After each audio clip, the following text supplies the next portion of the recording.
Audiobook Academy Biography presents William Morris. Known as the father of the English arts and crafts movement, William Morris, 1834–1896, was a prolific designer and artisan who changed the Victorian aesthetic with his work in furniture, textiles, stained glass, wallpaper, and other decorative art. Early years. Morris was born into a large and well-off family in a small Essex village on the southern edge of the Epping Forest. At the age of 13, he was accepted to Marlborough College from his preparatory school. As one of his classmates put it, a thick-set, strong-looking lad with a high color and black curly hair, good-natured and sort, but with a terrified disposition. Marlborough was next to nothing, for really close to nothing was taught, Morris stated afterwards. He learned only the things he was interested in, much like he would later in life. At Oxford University in 1853, Morris met Edward Jones, after known as Burne-Jones, who would become his best friend for the rest of his life. The Oxford movement in the Church of England had a profound effect on both Morris and Jones, and it was widely anticipated that they would both go on to become pastors. The force of a revolution came to Morris when he read art critic John Ruskin's Social and Moral Foundation for Architecture, especially on the nature of Gothic in the Stones of Venice. To further his education, he went to the Oxford office of Gothic revivalist architect G. E. Street in 1856 after completing his degree. In the same year, he funded the first 12 monthly issues of the Oxford and Cambridge magazine, where many of the poems that appeared in his astonishing first published work, The Defence of Guinevere and Other Poems, were reproduced. Morris' passion in medieval art was solidified through trips to Belgium and northern France with Street and Burne-Jones, where he first encountered the works of Hans Memling, Jan, and Hubert van Eyck, and the churches of Amiens, Chartres, and Rouen. When the Pre-Raphaelite painter Dante Gabriel Rossetti met him, he was convinced to give up construction in favor of painting, and he joined the group of friends who were painting scenes from Arthurian mythology based on Sir Thomas Malory's Le Morte d'Arthur on the Oxford Union's walls. Only one of Morris' easel paintings, La Belle Isoule or Queen Guinevere, has survived, 1858. His inspiration was Jane Burden, the enigmatic daughter of a wealthy Oxford bachelor. In 1859, he tied the knot with her, but the union was doomed from the start, as neither party felt content with the union. In Val Princeps' memoirs, Morris is described as a short square man with spectacles and a big mop of dark hair at this point in time. How definite he was, how correct, without any effort or formality, what an incredible power of observation was at the root of many of his casual or incidental remarks. Morris and Burne-Jones shared a London workshop in Red Lion Square from 1856 to 1859, during which time Morris created some highly medieval furniture, according to Rossetti. Morris commissioned the architect Philip Webb, whom he had met while working at Street's office, to build the Red House in Bexley Heath after his marriage, so called because it was built of red brick when the fashion was for stucco villas. When Morris and his friends were decorating and furnishing this property, they came up with the idea of forming an organization of fine art artisans, which in April 1861 became the firm of Morris, Marshall, Faulkner, and Company, with offices in Red Lion Square. Additionally, Ford Madox Brown, Rossetti and Webb were part of the firm. They displayed stained glass, furniture, and embroidery at the International Exhibition of 1862 in South Kensington. G. F. Bodley's new churches, such as St. Martin's on the Hill at Scarborough, soon received commissions to adorn their interiors. During the following decade, Burne-Jones designed a spectacular sequence of stained glass windows for Jesus College Chapel in Cambridge, which Morris and Webb painted on the chapel's ceiling. He began with a blank canvas and added color and lead lines to these window designs that had been given to him. Many more windows, both for private residences and for churches, were also created by him. During Morris's 5 years at Red House, she had 2 daughters. Jenny was born in 1861 and May was born in 1862. Rheumatoid fever brought on by overwork forced him to relocate to Bloomsbury in 1865. Given her husband's raucous behavior and Rossetti's obsession with her, Jane was reduced to a neurotic invalidism while the majority of their new residence was dedicated to the firm's workshops.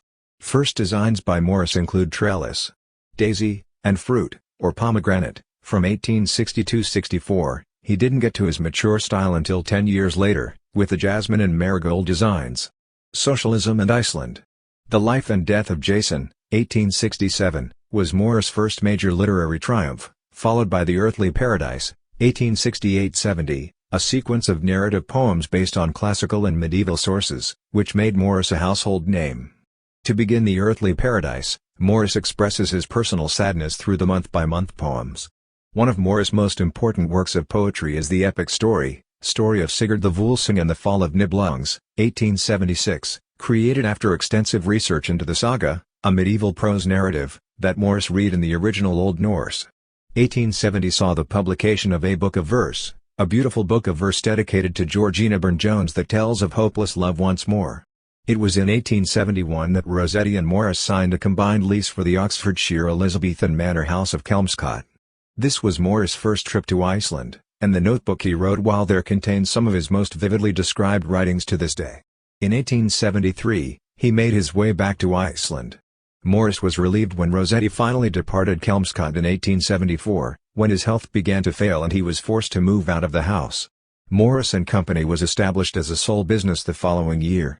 In 1875, Morris also began his groundbreaking experiments with vegetable dyes, which culminated in the firm's finest printed and woven fabrics, carpets, and tapestries after the firm moved to larger facilities in Surrey in 1881. The Decorative Arts, after known as the Lesser Arts, was Morris' first public lecture in 1877 and his first collection of lectures, Hopes and Fails for Art, was published in 1882. While he was about it, he also created the Society for the Protection of Ancient Buildings in an effort to fight the extreme methods of restoration that were taking place in Great Britain at the time. It was in 1879 when the Morris family moved into Kelmscott House, named after their Oxfordshire country house, located in Hammersmith, that they established a home.